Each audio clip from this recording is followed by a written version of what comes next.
எனது பெயர் ஜூட்னிமால் அனுஸ்ராம். நான் புனித மிக்கேல் கல்லூரியில் பயின்று வந்த நான் 2025ஆம் ஆண்டு நடைபெற்ற அப்போத்த உயர்தர பரீட்சையில் தோற்றியிருந்தான். உயிரியல் பிரிவில் மட்டக்களப்பு மாவட்டத்தில் 1ஆம் இடத்தையும் தேசிய ரீதியில் 42வது இடத்தையும் பெற்றிருக்கிறேன்.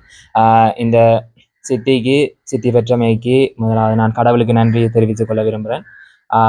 அடுத்ததாக என் வீட்டிலையும் நல்ல ஒரு கற்றல் சூழலை ஏற்படுத்தி தந்த என்ற பெற்றோருக்கு நான் அந்த முதலாவது நன்றியை தெரிவித்துக் கொள்ள விரும்புகிறேன்.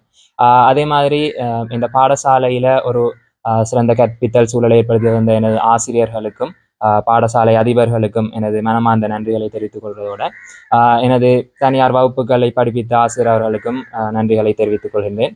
அதே போல 2024ஆம் ஆண்டு உயர்தரம் உயிரியல் பிரிவில் சித்தியடைந்த அண்ணாமர் எனக்கு உதவி செய்திருந்தாங்க. அவங்களுக்கும் இந்த நேரத்தில் எனது நன்றியை தெரிவித்துக் கொள்ள விரும்புகிறேன். நான் தொடர்ந்து மேலும் எனது கல்விகளை தொடர்ந்து கற்று ஒரு சிறந்த வைத்தியராகி எதிர்காலத்தில் மக்களுக்கு சேவை செய்யணும் என்ற ஒரு குறிக்கோளோடு இருக்கு.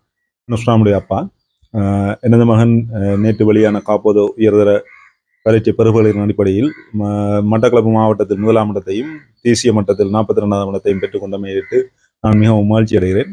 அவர் ஒரு மருத்துவக் கல்லூரிக்கு தெரிவாகுவார் என்ற நம்பிக்கை இருந்தாலும் 1வது இடம் என்பது ஒரு மிகவும் மகிழ்ச்சிக்குரிய எதிர்பாராத ஒரு விடயமாக இருந்தது. எனக்கு எங்களோட குடும்பத்தில் அது ஒரு மிகவும் மகிழ்ச்சியான ஒரு விடயமாக இருந்தது.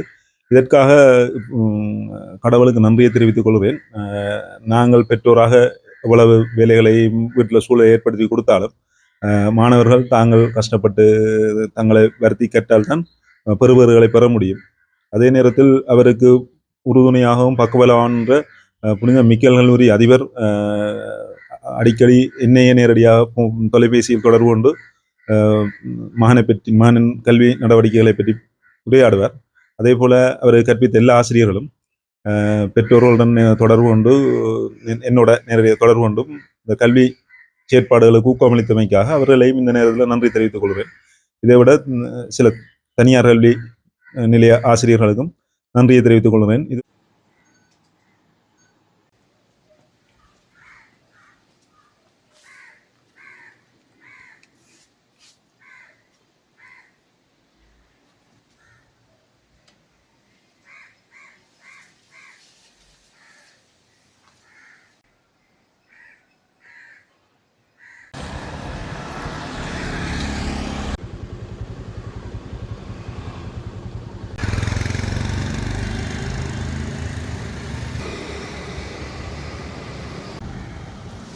மேலதிக செய்திகளுக்காக எமது யூடியூப் தளத்தை சப்ஸ்கிரைப் செய்யுங்கள்.